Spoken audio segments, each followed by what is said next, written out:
The flashlight beam stops moving.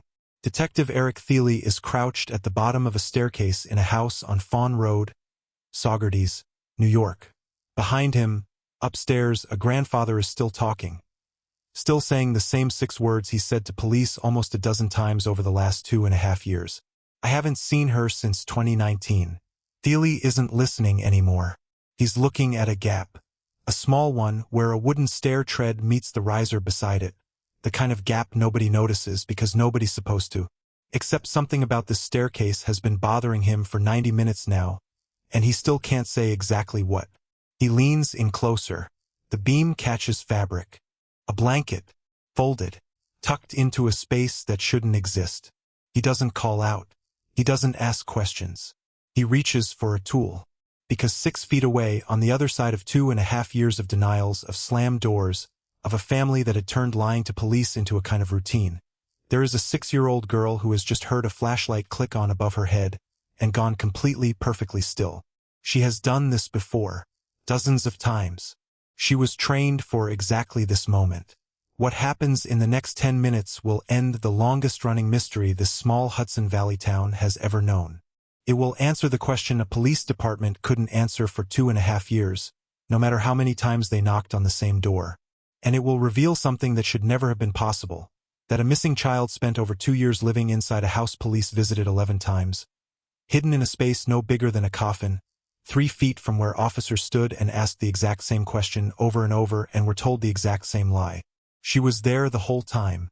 This is the story of Paisley Schultes, the girl who was right there, and the family that made sure no one ever looked closely enough to find her. Stay with me. What you're about to hear is going to change how you look at that staircase in your own basement. If you're watching this from somewhere in the world right now, drop a comment and tell me where.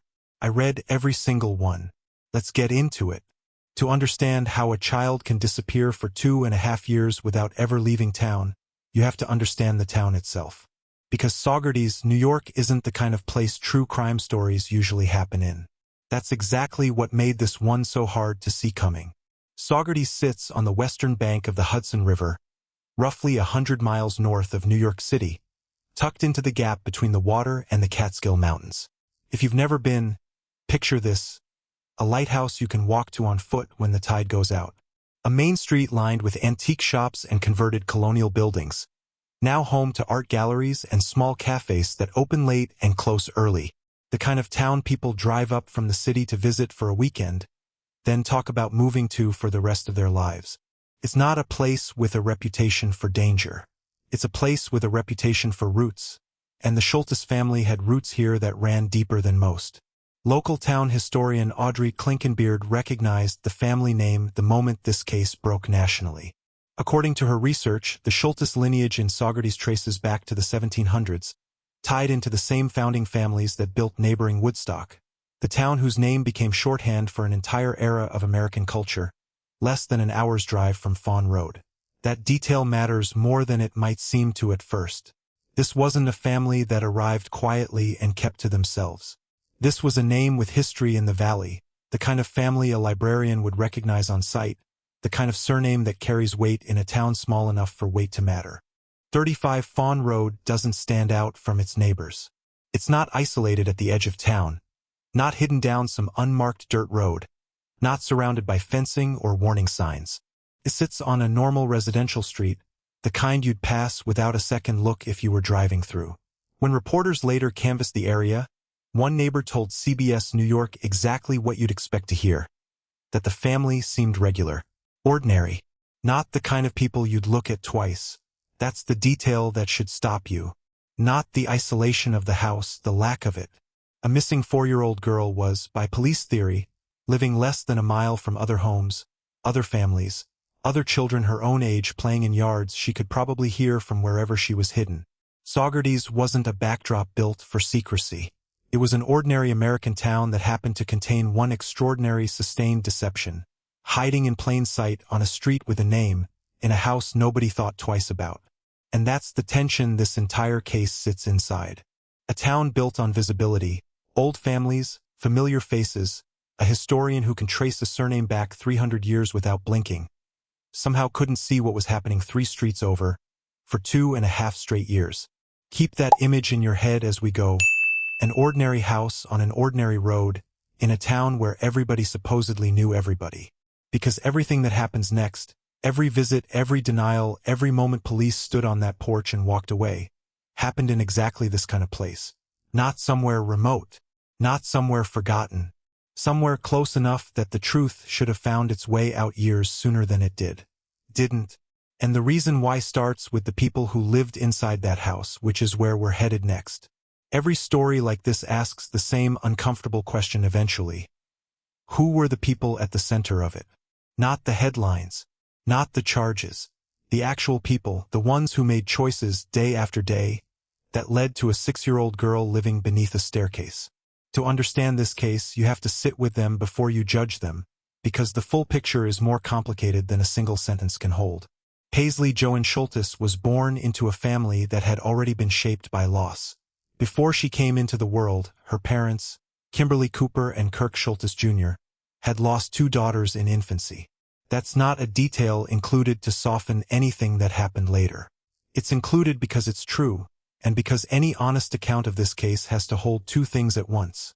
What this family endured and what they did afterward. Grief doesn't excuse harm, but it's rarely absent from stories like this one either. By 2019, Cooper and Schultes Jr. were raising Paisley and her older sister in Cayuga Heights, a small village on the outskirts of Ithaca, New York, roughly 160 miles west of Saugerties, out past the Finger Lakes, a world away from the Hudson Valley in almost every sense except the one that mattered. On the surface, it was a working family trying to hold things together. Underneath, the cracks were already documented. A babysitter came forward with concerns about the children's welfare inside that home. Court records that surfaced later suggested something specific and troubling. The girls were reportedly being taken along to construction job sites, sometimes staying out until close to midnight, because the family couldn't afford childcare. 2 young children on job sites past bedtime because there was no better option available. That detail alone tells you how thin the margins were in that household long before any court got involved. Kirk Schultes Jr. brought his own history into this story. He'd been arrested in North Carolina on charges of possessing methamphetamine and heroin, a case that was eventually pled down to a lesser paraphernalia charge, resulting in 8 days in jail. He'd also faced fraud charges in Pennsylvania. None of this was rumor. It was documented, adjudicated, part of the public record the family court would eventually weigh. This is the part of the story where a lot of true crime coverage takes a shortcut. It paints people as simply good or simply bad and moves on. This case doesn't allow for that shortcut. Kimberly Cooper had suffered real, devastating loss. Kirk Schultes Jr. had a documented pattern of instability. Both things were true. And both things fed directly into what a family court would decide about these 2 little girls. Then there's the name that matters most going forward, even though in 2019 it barely registers as a footnote. Kirk Schultes Sr. Paisley's paternal grandfather. The patriarch of the family's roots in Saugerties. The man who owned a modest house on a quiet street called Fawn Road, a house that, at this point in the story, is just a house. A place where a grandfather lived his life, uninvolved, unremarkable, nothing more than an address on a family tree. Hold on to that image of him. An ordinary grandfather in an ordinary house on an ordinary street. Because in less than a year, that same man would be standing in his own doorway, telling police to their faces that he had no idea where his granddaughter was, and he would keep saying it consistently, calmly, for the next 2.5 years. That's the cast the story starts with. A mother carrying grief she never fully processed. A father with a pattern the courts had already taken note of. 2 little girls caught in the middle of both. And a grandfather whose house was about to become the center of a search that would consume a police department and captivate a nation. Long before anyone, including him, could have guessed it. What happens next is the moment this stops being a family's private struggle and becomes something the state itself has to step in and decide. In 2019, a New York family court reached the decision that would set everything else in motion. After reviewing the pattern of instability inside that Cayuga Heights home, the babysitter's concerns, the late nights at construction sites, the documented legal history, the court ruled Kimberly Cooper and Kirk Schultes Jr. unfit to retain custody of their daughters. Guardianship of both girls was granted to their maternal grandmother. This wasn't a suggestion. It wasn't a recommendation for the family to consider. It was a binding legal order, backed by the full authority of the state of New York. Two little girls were going to a new home, whether their parents agreed with the decision or not. July 13, 2019. The court's order was carried out with exactly the kind of care these transfers require. Paisley's older sister was collected from school in Cayuga Heights that afternoon. Not quietly, not informally, but accompanied by a social worker and a police escort. That's how it's done when there's tension in a case like this. You don't send one person to knock on a door. You bring support. You make it official, documented, safe. The transfer went exactly as planned. One child, accounted for, delivered safely into her grandmother's care. Then the team turned toward the family home for the second child. For Paisley, the house was empty. Not the kind of empty where someone stepped out for an hour and forgot to leave a note. Empty in the way a house gets when the people inside knew with certainty that this exact moment was coming and prepared for it. Nothing left behind that shouldn't have been. No signs of a rushed departure. Just a 4-year-old girl who was supposed to be there and wasn't. 2 days later, on July 15th, Paisley Schultes was formally reported missing. In the earliest hours of the investigation, Kirk Schultes Jr. gave police an answer. He told them Kimberly Cooper had taken their daughter out of state entirely, pointing investigators toward Philadelphia, Pennsylvania, roughly 200 miles from where the family actually lived. It was a lie, and it wasn't a careless one. It was specific enough to sound credible, distant enough to buy time, and calculated enough to send a search effort in exactly the wrong direction. Away from Saugerties, away from Fawn Road, away from the house where investigators would soon come to believe Paisley had been the entire time. For a moment, that lie worked. Every hour spent chasing a lead in Philadelphia was an hour Paisley wasn't being looked for 160 miles east, in the one place she actually was. But it wouldn't hold for long, because almost as soon as the Philadelphia lead went cold, investigators started looking a lot closer to home, and what they found waiting for them in Saugerties would turn out to be the beginning of the longest, most frustrating search of Police Chief Joseph Sinagra's career. That search is where we go next. The Philadelphia lead didn't survive long. It never had much to stand on in the first place. A claim with no corroboration, offered by a man who had every reason to send police somewhere far from the truth. Investigators followed it because they had to. They ruled it out because it didn't hold. And once it collapsed, the theory that replaced it wasn't complicated at all. It was, in fact, almost obvious. Paisley Schultes hadn't gone anywhere. She was believed to be exactly where a missing child in a custody dispute so often ends up, with family. Specifically at 35 Fawn Road, Saugerties, in the home of her paternal grandfather, Kirk Schultes Sr. What followed was not a cold case in any conventional sense. A cold case is defined by absence, no leads, no theory, no direction to point in. This was the opposite. Saugerties police believed, with real confidence, that they knew exactly which house held the answer. What they lacked wasn't a theory. It was proof. Over the course of more than 2 years, officers went back to that address again and again. Police Chief Joseph Sinagra would later confirm the number to reporters directly. Nearly a dozen separate visits to 35 Fawn Road, spread out across 2.5 years of active investigation. Not a single knock and walk away. A sustained, repeated, deliberate effort to get inside that house and find out the truth. The visits didn't go the same way twice. Sometimes officers were let in the door without much resistance, treated to a version of cooperation that gave them nothing usable. Other times, they were met with open hostility, accused, to their faces, of harassing a family that had already lost a child, of wasting valuable time that could be spent searching somewhere else. Imagine standing on that porch, hearing that accusation while believing, correctly, that the missing child was likely on the other side of the wall behind the person saying it. On the occasions officers were allowed inside, their access had limits. They could see common areas, living rooms, kitchens, whatever spaces the family chose to let them into. What they could not do, without probable cause or a warrant, was search the bedrooms, or the basement, the exact places where a child might actually be kept out of sight. This is worth pausing on, because it's the detail that separates this case from a simple story of police incompetence. These weren't officers failing to try.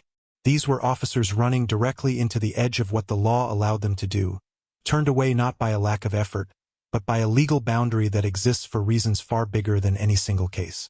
If you've ever known something to be true and had absolutely no way to prove it, the kind of certainty that eats at you because you can't act on it, that was the daily reality for Saugerties PD, visit after visit, for over 2 years. Drop a comment if you've ever felt that kind of stuck. Because that frustration is exactly what's about to run headlong into a wall that no amount of persistence could get past on its own. That wall is where we're headed next. Here's the part of this case most people skip past, because it doesn't have the drama of a staircase coming apart or a flashlight catching fabric in the dark. But it's the part that actually explains everything that came before it. Why a police department with the right theory, the right address, and nearly a dozen documented visits still couldn't bring Paisley Schultes home for 2.5 years. The answer isn't incompetence. The answer is the Fourth Amendment to the United States Constitution. It's one sentence, but it carries enormous weight. Americans are protected from unreasonable searches and seizures. In practice, that means law enforcement generally needs one of two things to search a private home: consent from the people who live there or a warrant signed by a judge. And a warrant doesn't come cheap. It requires probable cause, a legal standard that sits well above a hunch, well above a pattern of suspicious behavior, well above the accumulated instinct of officers who've been to the same address 10 times and come away with nothing solid to show for it. Suspicion isn't evidence. Belief isn't proof. And for over 2 years, that gap between what Saugerties police believed and what they could legally act on was the exact space Paisley Schultes was hidden inside. It's worth understanding why this protection exists at all, because it has nothing to do with this specific case. The Fourth Amendment isn't a loophole. It's a foundational safeguard, built directly out of a history where governments used the power to search homes as a weapon, against political dissidents, against religious and ethnic minorities, against anyone a government in power found inconvenient.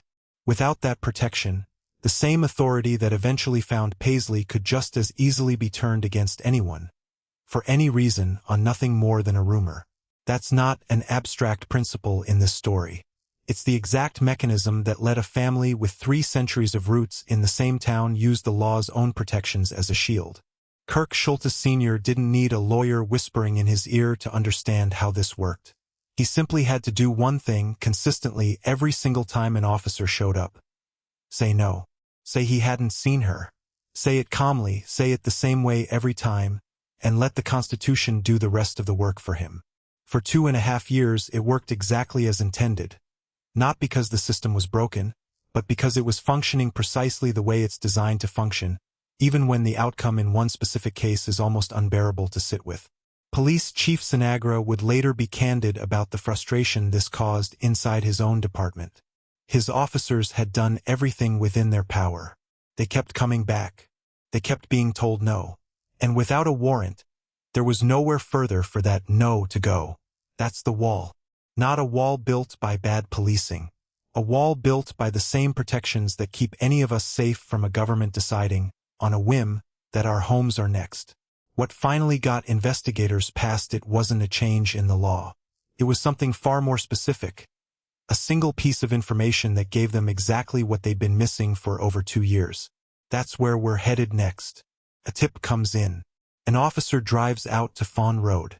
A knock on the door. A denial. A drive back to the station with nothing new to show for it. That was the rhythm of this investigation for over 2 years. A cycle that repeated so many times it started to feel less like an active case and more like a ritual both sides had memorized. Police showed up. Kirk Schultes Sr. answered. The same 6 words came out, in some order every time. I haven't seen her since 2019.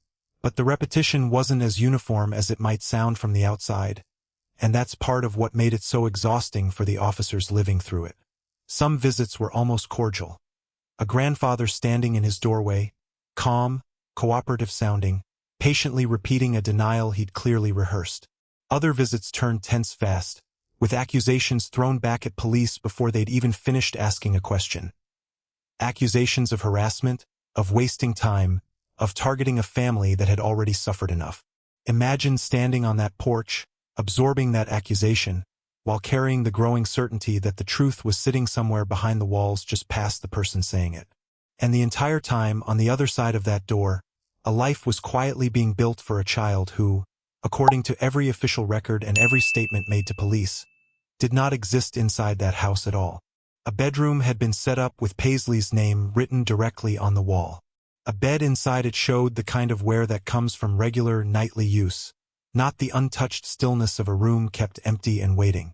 Part of the basement had been arranged into something resembling a small, self-contained living space, tucked away from the areas of the house officers were ever shown. None of this was visible on the limited visits investigators were permitted. Officers walked through common rooms, saw ordinary furniture, ordinary clutter, nothing that screamed hidden child. Not because they weren't paying attention, because the parts of the house that would have told the real story were never the parts they were allowed to see. 2.5 years passed inside that cycle. Tip, visit, denial, nothing. And then it would start again, a new tip, a new visit, the same result, month after month, season after season, while a little girl grew from 4 years old to 5, and then towards 6, entirely inside the walls of that one unremarkable house. For a police department, there's a particular kind of exhaustion that comes from being right and unable to prove it, from watching a case sit technically active while, in practice, going nowhere at all. That was Saugerties PD's reality for over 2 years. And it would have stayed that way indefinitely, if not for one specific piece of information that finally arrived on a night nobody was expecting it. That's where the story turns. February 14, 2022. Valentine's Day. A date that, in most towns, means flowers and dinner reservations and nothing more dramatic than that. In Saugerties, it's the day this case finally stops standing still. A new tip reaches Saugerties police, and from the moment it lands, it's clear this one is different from everything that came before it. Not vague, not secondhand. Specific, detailed, and corroborated in a way that finally gives investigators something they hadn't had in 2.5 years of visits and denials, enough to bring in front of a judge and ask formally for the authority to go inside that house and look everywhere. They get it. A search warrant for 35 Fawn Road, Saugerties. That evening, Saugerties police don't go alone. They assemble a team that includes officers from the New York State Police Bureau of Criminal Investigation, along with uniformed troopers. A coordinated response built for a search that, this time, isn't going to stop at the front hallway. Kirk Schultes Sr. answers the door the way he always has. Calm, consistent. The same 6 words that had worked for 2.5 years. He hasn't seen Paisley since 2019. He doesn't know where she is. He can't help them. This time, it doesn't matter. The warrant means the conversation on the porch is no longer where this ends. Police enter the house and begin working through it methodically. Bedroom areas first, then the living spaces covering ground that had been off-limits on every prior visit. And then, eventually, they make their way toward the basement. The basement at 35 Fawn Road is reached by an ordinary wooden staircase. Nothing about it stands out. Officers had walked past it, on it, and around it on previous visits without a second thought. A functional, unremarkable feature of an unremarkable house. Except this time, at the bottom of those stairs, Detective Eric Thiele stops. About 90 minutes into the search, he stands there and looks at the staircase differently than anyone had looked at it before. He can't immediately explain why. Chief Sinagra would later describe it in terms that are almost understated given what came next. Thiele just couldn't put his finger on what was bothering him. Something in the way the wood was constructed. Something in how the treads met the risers that didn't quite sit right.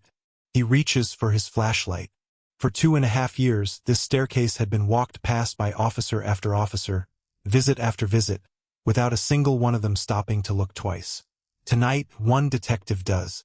And what he's about to find, in the next few minutes, will end the longest search of Chief Joseph Sinagra's career, and change Paisley Schultes' life forever. The flashlight beam finds a gap.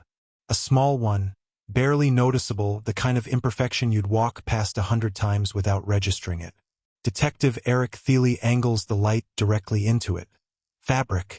The corner of a blanket, tucked into a space where a stair tread meets its riser, in a spot no blanket has any reason to be. That's enough. Thiele calls for a Halligan tool, the heavy pry bar firefighters use to force open doors when there's no time to find another way in. Officers begin working the treads and risers loose from the stringer of the staircase, one board at a time. Wood that had sat undisturbed through nearly a dozen prior police visits starts coming apart, piece by piece, in front of a grandfather who is still, somewhere behind them, insisting he doesn't know where his granddaughter is. The space behind the wood opens slowly, and then someone sees them. Feet. Small feet. Beneath that staircase, in a space police chief Joseph Sinagra would later describe simply as small, cold, and wet, is a shelter that had been built by hand. Pillows, blankets, folded clothing, arranged into something meant for survival, not comfort. And curled together inside it, in the dark, are Paisley Schultes and her mother, Kimberly Cooper. Paisley is 6 years old now. She has been missing for 2 years, 6 months, and 1 day. Chief Sinagra would later tell reporters something that's almost impossible to sit with fully. It's entirely possible that Paisley and her mother had been in that exact space for nearly 5 hours before officers finally reached them. Through the entire length of the search, through every set of footsteps crossing the floor above their heads, through voices in the hallway just feet away. A 6-year-old girl, staying completely silent, for 5 straight hours, while the people looking for her walked directly overhead. That's not the behavior of a child having an ordinary evening. That's the result of training, deliberate, repeated, and methodical. Teaching a 4-year-old, and then a 5-year-old, and then a 6-year-old that silence was the price of staying with her mother. Paramedics reach her almost immediately. She's examined on the spot, and the news, by one measure, is a relief. She's physically healthy. No signs of abuse. Whatever else happened inside that house, her body had been cared for. But that's only one part of the picture, and it's the smaller part. Because what comes out in the hours and days that follow will tell a far more complicated story about what 2.5 years of hiding actually cost a little girl who should have spent them learning to read, not learning to disappear. That's where we go next. The relief of finding Paisley alive didn't take long to give way to something harder to sit with. Because the moment paramedics finished their physical exam, a different picture started to come into focus. One about what 2.5 years of hiding had actually done to her. Paisley couldn't read. She couldn't write.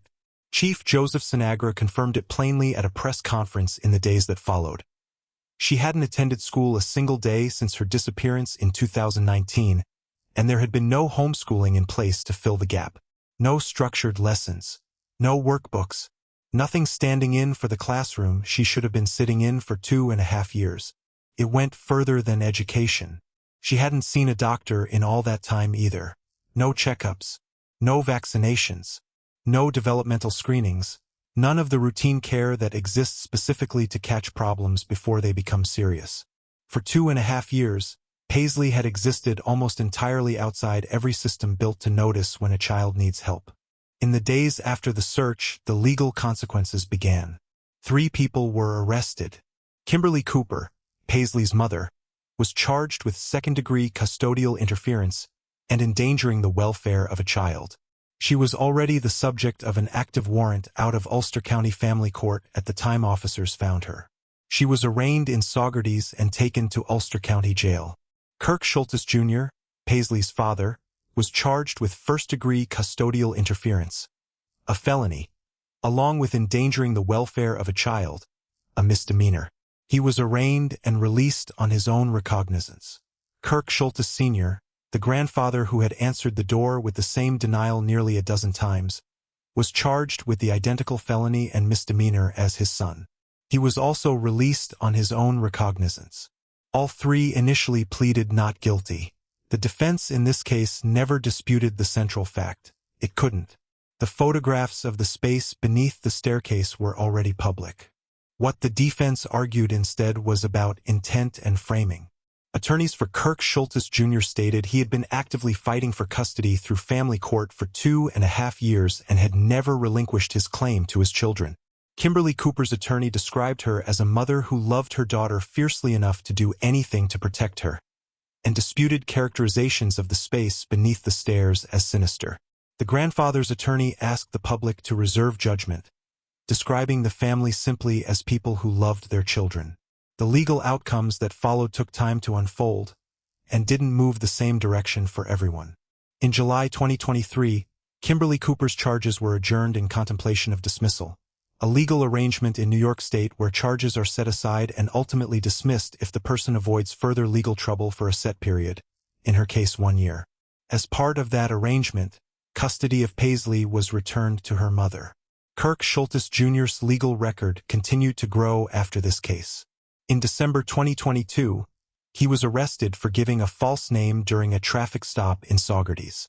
In April 2024, as a jury was about to be selected in that case, he pleaded guilty to second-degree burglary, admitting his role in a 2022 burglary at a Saugerties home.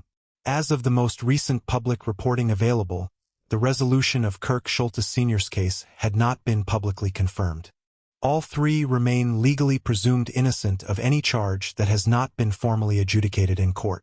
That principle doesn't disappear just because a story is difficult. It's part of what makes an honest account of it possible at all. The legal record tells you what happened to the adults in this story. What it can't fully capture is what those 2.5 years actually cost the child at the center of it.